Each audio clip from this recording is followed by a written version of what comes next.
Hi guys, I'm Robin Clevett. Thanks for joining me on my channel. Now, first things first, thanks to all of the new subscribers that have been coming through, all the questions from around the world. It really interests me all about the different types of methods that people use in their everyday life, mainly carpentry and joinery. It's quite heavily biased towards that, but I really enjoy it, and thanks again for that. Also for the guys I meet out in the street, so down the builders merchants, at the tool fairs.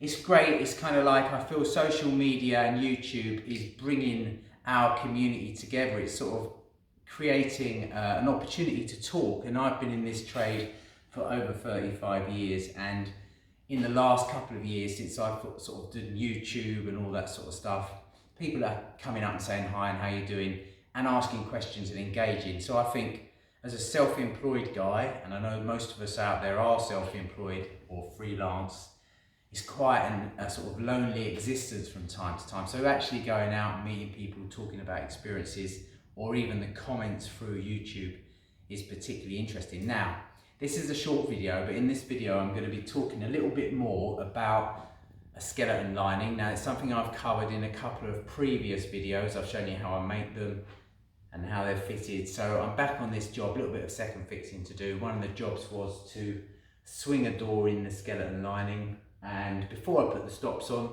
I thought I'd talk to you a little bit about the stops. Also, I've done a pocket door setup here as well. This is a typical off-the-shelf pocket door system this one's by Henderson, and I sourced that through my ironmongery supplier, which is called SDS, online basically.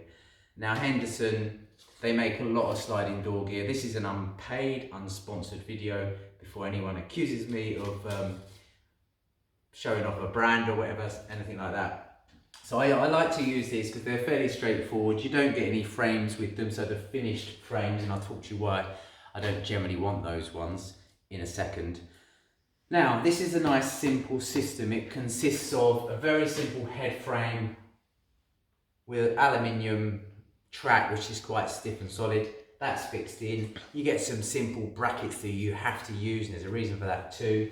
The brackets are fixed to the last studs in the corners, and what the brackets do, it enables you to, in the event of you having to do anything or service this, you can open the doors, unscrew 3 screws and take out the metal sort of carriage, if you like, or the metal channel that does all the work. Now, what I will say about these doors is they do a simultaneous kit. It's called a Husky, and I'm pretty competent at what I do in my job and everything else. I've done it a long time, but that is a real faff and a real pain. The instructions are particularly poor. They talk about threading this cable around these pulleys that you put in on the end carriages that stop the doors from moving too far. That's virtually impossible. You can't push it through. You physically got to take them apart, thread them round, put them back together, and then you actually set them right the way through, and on the top of the left door, on the top of the right door, there's a bracket. On this one, there's a spring and an adjustment, and then when you actually loop and tie off the cable, there's a small contraption here, which is like a cable clamp. Well, it is a cable clamp, and it's absolutely not fit for purpose, because on the other side of here, I won't twist it around, it's a nightmare to get on and off, there's a very small bolt, but it actually fits into the body of there, and even the tiniest socket you cannot get in. A spanner stood up, twisting it like a 16th at a time, and it's really difficult. Indeed, I set this up yesterday evening. This morning I'd come in and it had already pulled, because the tension you need on this wants to be quite tight, because this cable is likely to stretch over time, so you want to start off with a fairly good tension. Once you've got the hang of it, it's fine. Now, talk about the frame. So what I've done here is my drywall board is finished back on the stud, and what I'll do now is actually cut out of something like 2x2 or 45mm square planed, is I'll rebate that round and form the lining that the architrave will go over. And what that does, it stiffens this up, because if you can see, these studs aren't particularly strong. You need to have nice flat plasterboard. And this, as I say, it's got a simultaneous kit on it. I won't open them right up for the privacy of my customer, but there we go. So you pull one, and the other one shuts against it. You pull one, and the other one shuts against it. So it's a nice bit of kit. There's so many on the market and I've used various types, but this one for the price is not too bad. Now, moving over to this door. So this is the skeleton door lining that I've talked about and waxed lyrical about, and indeed a lot of guys have been in touch with me and said, yeah, we've tried it and it's fantastic. It's 2 standard door linings.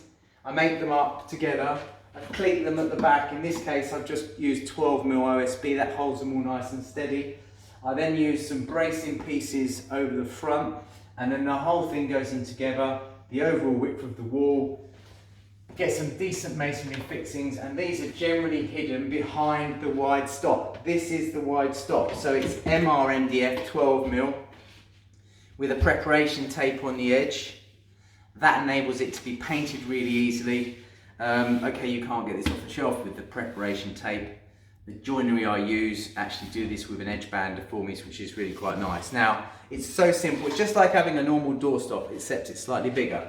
So I haven't got my furniture on the door. What I've got on the other side is a couple of timber toggles, and they're holding the door flush with the lining on the other side. So what I now will do is pop this in using a couple of 2mm spacer.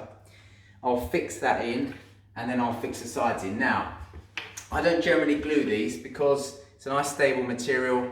Once they're well fixed back and painted and caulked, if they get caulked here, for example, they're not going to go anywhere. And the reason I don't do that is if the door warps or anything else in the future, or someone changes the door, then they can simply get a nice wide chisel behind these and ease them off, hopefully. So I'm just going to put this up. So I've just warmed the gas up. This is obviously a gas pinner, and it's been in the van. I've just got it out and I've had to warm the gas up. It's this time of year again. So I've got this set up. The door's nice and the door's held. Now everything's square, true and level. That will slide in here like that. I'm going to use a 2mm spacer between that and the door, both sides. It's important, especially on the hanging side, guys. You don't want all that paint to bind in the future. You know, a decent painter will do a good job of it. So there we go. I'm just going to pop a pin in to hold it. And here, and here, and here. I won't fix it all just yet, but what I will do is I've got the legs here. Same thing, exactly the same material. And the width of them, if you notice that the rebate here is fairly similar to the rebate that is formed when you open the door. And that's the beautiful thing of this skeleton lining. Instead of having it sort of a random measurement, when the door's in the open position, it looks quite nice. What I sometimes do as well is panel these, and that looks absolutely awesome, especially if it's a really wide wall. So I just put sort of like shaker panels on them. Anyway, so I'll get this first leg. I've kept it up off the floor slightly because we will probably trim these out with a multi-master when we put the floor in. Again, simple stuff really. I'll just put the black spacer behind there. I'll pop this up to there. It's lovely and true. It's nice and square. I'll put one in this corner. And then obviously just pull out my spacer, pop it in the bottom, push in gently against the door and the toggle, and let's bring our new toy into play. So this is a 18-volt Milwaukee second fix pinner. It's actually 18 gauge as opposed to 16 gauge, so the pins are a little bit thinner, so your Paslow pins won't fit this, but it's much more standard to sort of like an air pinner. So basically that's what that sounds like. I'll just repeat that here, and a couple in the middle.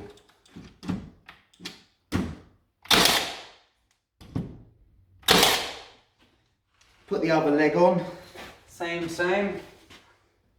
Down the hanging side, guys, it's always nice to make sure you're definitely not jamming up there, because this is the one that binds sometimes. Put my spacer in, get my edges flush. It's got a good sound to it. I've been using it for all kinds of stuff, this, and it's been absolutely amazing. Obviously no gas, so it's not going to be affected by the cold, which is good. Just drive that over there now. If I can get the thing moving. But what it has got, which is quite nice, is bump fire. I know that with second fix, I've just pressed the mode button. I'm over on bump fire. I know with second fix, you don't really want to go around smashing stuff in, but it's just nice to be able to keep your finger on the trigger and something like that. So it's a nice bit of kit on the 18 volt platform. So there we have it. That's the skeleton lining complete. All that's left to do now is to run the architraves round, and I'll put my furniture on. Sometimes I'll put my furniture on first. I haven't got the client furniture here yet, so I won't do that. So anyway, thanks for joining me. I hope that was interesting to you. If you want any more information about the sliding door gear, just drop me a line on the channel and I'll be happy to do that. And also check over on Skill Builder because we've got some interesting stuff coming up on the cable build. So see you there.